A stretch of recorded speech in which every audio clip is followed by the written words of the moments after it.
Добрый день, уважаемые дамы и господа. Моя фамилия Брюховецкий Андрей Степанович. Я доктор медицинских наук, профессор, директор клинического госпиталя НИИ Равита, город Москва.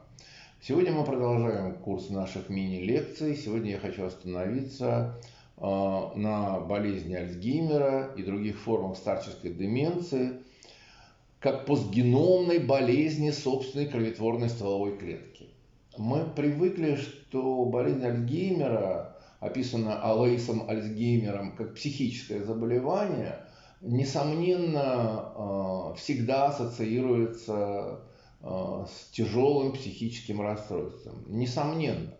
Это главное, что стоит на переднем плане этой болезни, это является ее исходом, и это самое страшное последствие. Но тем не менее мы впервые говорим о том, что отличается от современного представления болезни Альцгеймера. Мы считаем, что болезнь Альцгеймера – это в первую очередь заболевание крови, кроветворной стволовой клетки.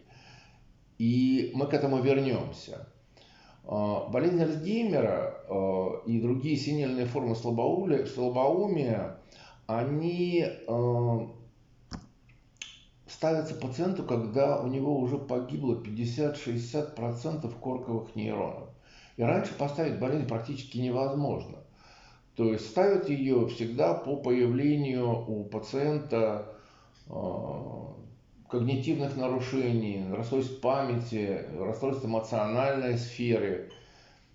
Стандартные ПЭТ-КТ и МРТ практически малоэффективны на ранних фазах. Молекулярная диагностика тоже практически неэффективна на ранних фазах. То есть болезнь манифестирует, когда идет глобальный распад собственной ткани коры головного мозга. И в данном случае установленный диагноз является приговором, потому что восстановить эти клетки в ряде случаев практически невозможно. И единственная задача, которую можно поставить себе в данном случае, это первое, попытаться ультрарано диагностировать это заболевание, раз. И второе, попытаться остановить хотя бы болезнь. Потом будем говорить уже о восстановлении. И в настоящее время лекарственного препарата, способного остановить это заболевание, не существует. И мы предложили принципиально новую парадигму, которой мы говорим, что болезнь Альцгеймера и другие сенильные деменции являются постгеномной, и эпигеномной, и протеомной болезнью собственной гемопоэтической кроветворной стволовой клетки. А поражение нейронов коры – это не причина болезни, а следствие скрытой болезни крови, проявляющейся нейроспецифичным моно- и олигоклональным гемопоэзом. Извините за такую сложность научную, но это очень важно, потому что потомки патологического клона гемопоэтической стволовой клетки являются аутоагрессивными к собственным нейронам коры мозга и убивают их. Поэтому мы считаем, что первично это болезнь крови, а вторично это повреждение нейронов. Формируется смертельная петля, смертельная иммунная петля, которая сначала повреждает стволовые клетки крови, родоначальники всех клеток иммунной системы, создает иммуноагрессивные клетки, непосредственно агрессивные к корковым нейронам, они идут и их убивают. Поэтому, прежде чем спасать повешенного, его вынимают из петли. Прежде чем мы будем говорить о лечении болезни, нужно остановить патологический процесс. Мы считаем, что это возможно сделать путем блокирования патологического клона гемопоэтических стволовых клеток, собственных кроветворных клеток, при болезни Альцгеймера формирующейся моно- и олигоклонального кроветворения и восстановлении поликлональности. То есть, что много клеток производят основные клетки крови. То есть, миллиарды клеток производятся не одной-двумя стволовыми патологическими клетками, а производятся тем 50 тысячами клеток, которые есть гемопоэтических клеток у человека. Ну, хотя бы, может быть, там, 5 тысячами клеток. Этого будет вполне достаточно. Механизм формирования клона тоже очень понятный. Сегодня клональность, она практически доказана при всех возрастных заболеваниях. Мы сегодня знаем, видим, журнал Nature 2022 года, июльский номер отдает клональности гемопоэза, говорит, что все, старческие заболевания, понятно, они все идут от клональности гемопоэза. Но мы это установили раньше. Мы давно говорили об этом, что именно лимфоидные клетки гемопоэтического ряда начинают убивать клетки нейронов коры мозга.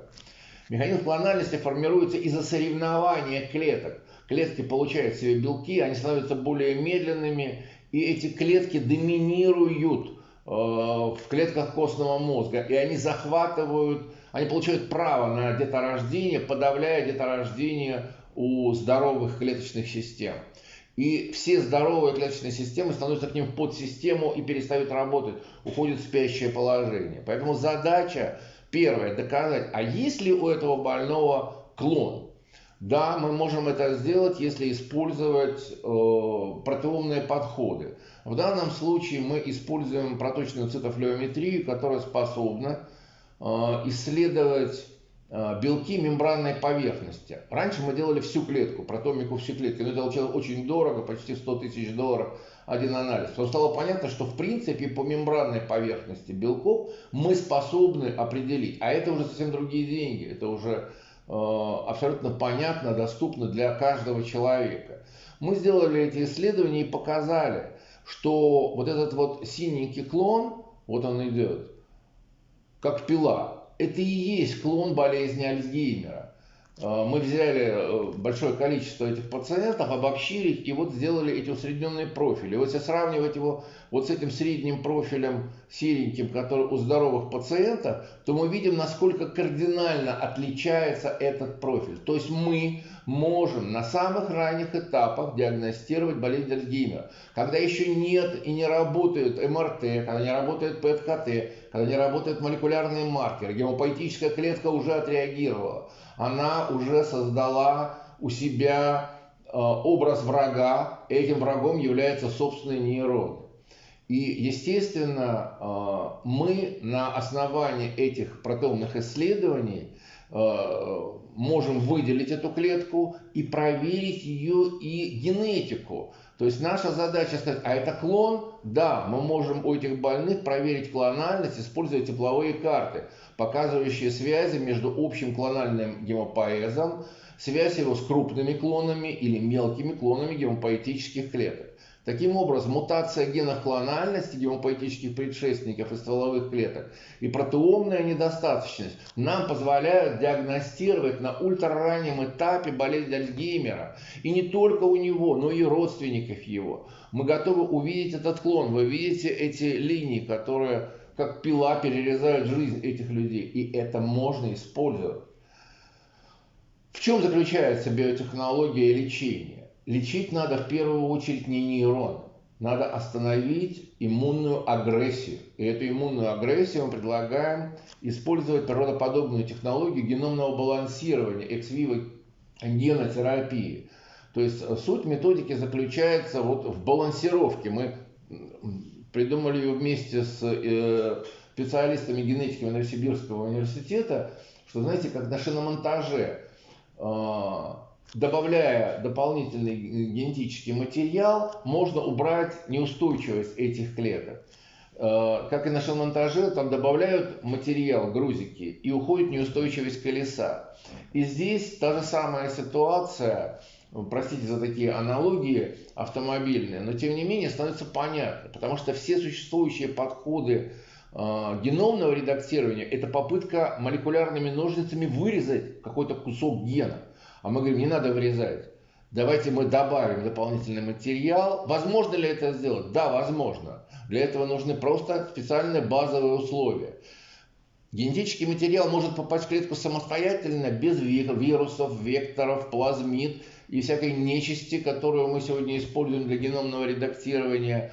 Потому что в этот период деления клетки она становится доступна, она интернализирует, втягивает в себя ДНК, двухцепочные РНК, чтобы можно было реставрировать внутри эти клеточные системы. Мы проверили, и не мы, а генетики Новосибирского института цитологии и генетики под руководством Богачева Сергея Станиславовича, доктора биологических наук, ведущего специалиста в области генетики в России. Он показал, что действительно эти двухцепочечные фрагменты ДНК интернализируются туда, если создать базовые условия, и встраиваются, и замещают патологический эффект. Более того, они показали, что в эксперименте, что реставрированная, поврежденная гемопоэтическая клетка способна давать нормальные клоны. Потому что патологические клоны они убрали, а здоровые показали возможности их реставрации и возможности, собственно, их колониеобразования, то есть образования новых потомков.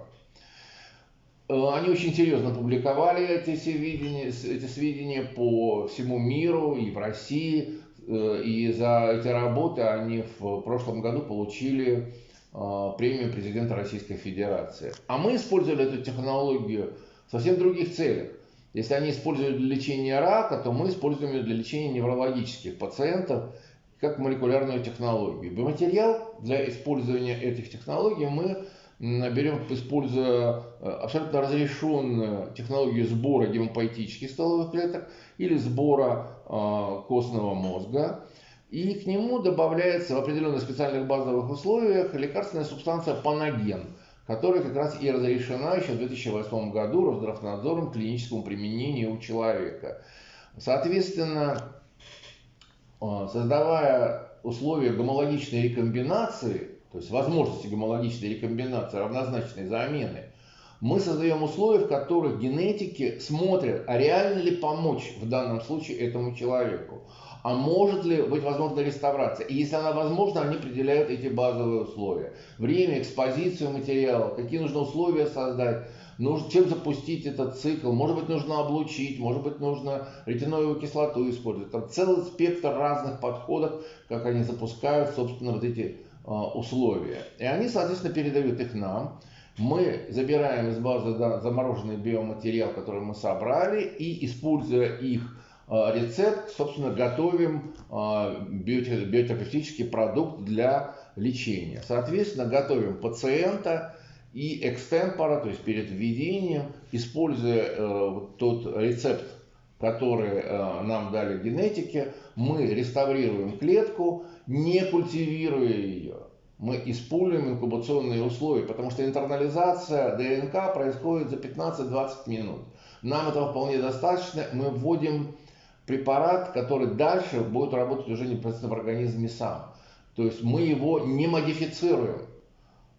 Система сама его дальше восстанавливает. Если не нужно, она выбросит этот материал. Если нужно, она его встроит. То есть мы отдаемся на волю этих обстоятельств. Таким образом, вот он, собственно, этот препарат, вот мы его уже создали, и после этого мы его вводим человеку тоже в специальных условиях, наблюдаем, смотрим и отпускаем человека.